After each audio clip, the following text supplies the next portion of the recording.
class. So I'm going to go over what our assignment for today is by reading an example and then going through your template. So we're going to be completing a My Name vignette. So a vignette is a term that we use. It means a short description. So we're going to be doing a writing assignment that really focuses on the origins of our names, what it means to us, and just kind of defining our identity through our name. And we're doing this because, as we talked yesterday, one of the overarching themes of our story, One Crazy Summer, that we're reading, is identity. We seen yesterday that Fern was really upset by Cecile calling her out of her name, and we talked about how she relates herself to her name and how that might be hurtful to her. We also talked about how Cecile changes her name when she's around the Black Panther Party. And so we've just went through all the different examples of how names are closely related to our identity. And so now we're going to see, what is your name? What does it mean? Where does it come from? I'm going to read a quick little excerpt from The House on Mango Street by Sandra Cisneros. And then we're going to go over the rubric and the outline that you're going to follow. In English, my name means hope. In Spanish, it means too many letters. It means sadness. It means waiting. It is like the number 9, a muddy color. It is the Mexican records my father plays on Sunday mornings when he is shaving. Songs like sobbing. It was my great-grandmother's name, and now it is mine. She was a horsewoman, too. Born like me, the Chinese year of the horse, which is supposed to be bad luck if you're born female, but I think this is a Chinese lie, because like the Chinese, the Mexicans don't like their women strong. My great-grandmother. I would have liked to have known her, a wild horse of a woman, so wild she wouldn't marry, until my great-grandfather threw a sack over her head and carried her off. Just like that, as if she were a fancy chandelier. That's the way he did it. And the story goes she never forgave him. She looked out the window her whole life, the way so many women sit their sadness on an elbow. I wonder if she made the best with what she got. Or was she sorry because she couldn't be all the things she wanted to be? Esperanza. I have inherited her name, but I don't want to inherit her place by the window. At school, they say my name funny as if the syllables were made out of tin and hurt the roof of your mouth. But in Spanish, my name is made out of a softer something, like silver, not quite as thick as my sister's name, Magdalena, which is uglier than mine. Magdalena, who at least can come home and become Nini. But I am always Esperanza. I would like to baptize myself under a new name, a name more like the real me, the one nobody sees. Esperanza as Lizandra or Maritza or Zizi the X. Yes, something like Zizi the X will do. So this is an example of the vignette that you are going to write. We're going to follow the same skeleton, and what I mean by that, I'm going to show you up here.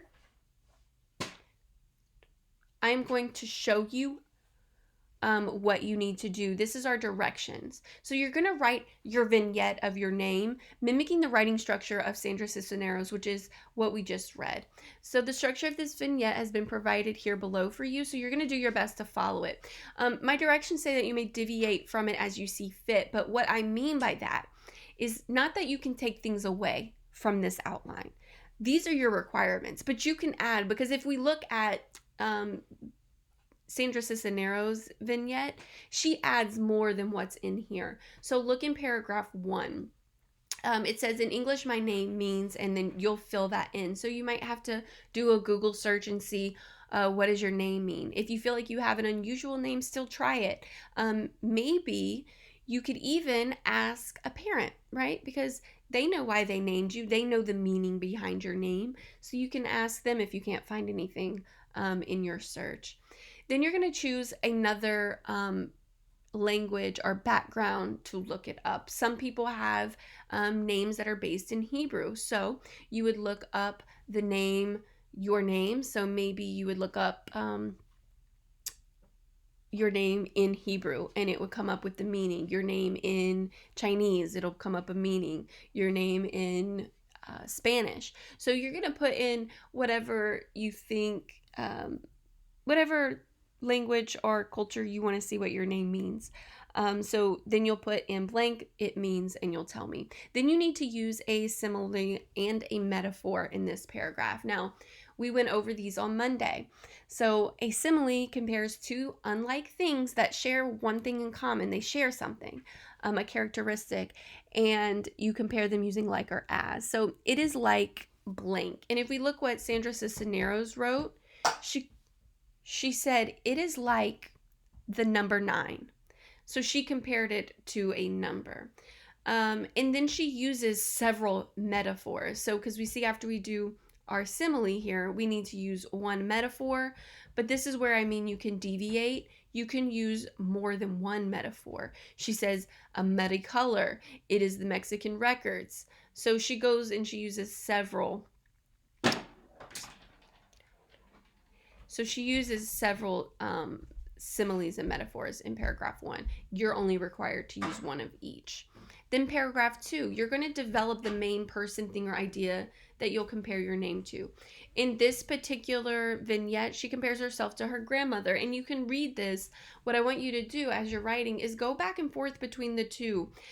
You can use some of her ideas, some of her, the way that she words her things. She's comparing to her grandmother. Maybe you want to compare yours to your grandmother, or maybe the person you were named after. So the thing you were named after. So you're going to choose one main thing because the next 2 paragraphs are going to be about that. So you're going to compare yourself in paragraph 2. And like you say, she talks about the Chinese horoscope. So maybe that's something you want to do. That's fine. You can use some of her ideas.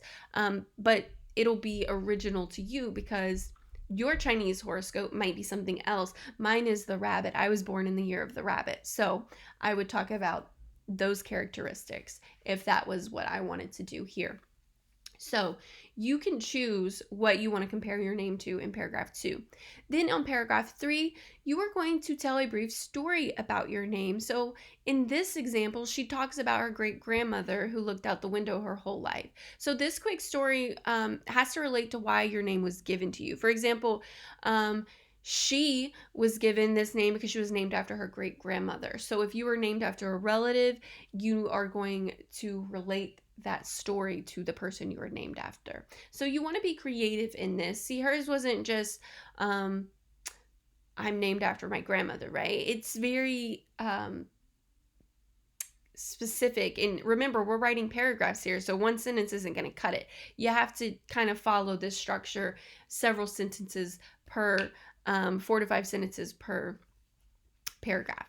Then you're going to move on to paragraph 4. You're going to make judgments about the person, thing, or idea where your name comes from. So she gives a little brief history of her grandmother. Her grandmother never wanted to get married, but was kind of stolen into marriage by her grandfather. Paragraph 4, she talks about how she heard, right? So this isn't fact, or this isn't coming from her grandmother. This is kind of a rumor or a gossip. She heard, so this is the judgment, that her grandmother never forgave him. And then she goes on asking questions about, what does she say? I wonder if she did the best with what she got or was sorry because of the things she couldn't be. So then you go on to say, I've inherited her name. And so you, like it says, your final sentence should be the feelings about your true name.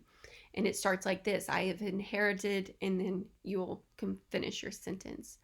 Paragraph 5, at school, they. So how do people say your name at school? Do people create nicknames for you? And then compare yourself to maybe some siblings or some other friends' names. So you're just going to follow the same structure here. Remember, 4 to 5 sentences. And you can try to be poetic, creative. You want to make sure that this flows, right? It doesn't need to be super long, but it does need to have like a kind of a feel of a song or a poem. And so it might take you a little while. This isn't an assignment that you can rush through. You want to make sure that you do your best here. Paragraph 6, you're going to finish your name story by describing why you would change your name and what your new name would be. If you're someone who loves your name and you would not change your name, you feel like it fits you, then you'll end the statement declaring why you wouldn't change it. And so you can look at paragraph 6. She says she'd like to baptize herself under a new name. And so you see how this one isn't quite as long. It's not a full 5 sentences, and that's okay. This is kind of your closing. And so you're going to follow the same structure here. This is in your slides, so you will have it to reference. Then you will click on the link that will open up a blank document. That is where you are going to do your My Name vignette. So you can use different fonts, you can be creative. And when you are done, you will just click attach. You will attach to your, you will attach the document to the assignment and um, click submit, and you'll attach it the same way. So when you click on the link that opens this particular page for you to write in, I want it to do that versus writing in the slides, because I feel like you need to be able to come back and forth to this vignette. So once you're done, you're going to click attach, and kind of like you attach your annotations or your classwork, you will click attach, you'll go to the you'll click Google Docs, and then you'll choose the doc that's titled My Name that you just completed. So make sure that you follow those directions. If you have any questions about that, just reach out and I can help you submit. Just don't submit something blank. Make sure that your document with your name on it is there. If you have any questions, like I said, send them in the comment section, and I'm looking forward to seeing your vignettes.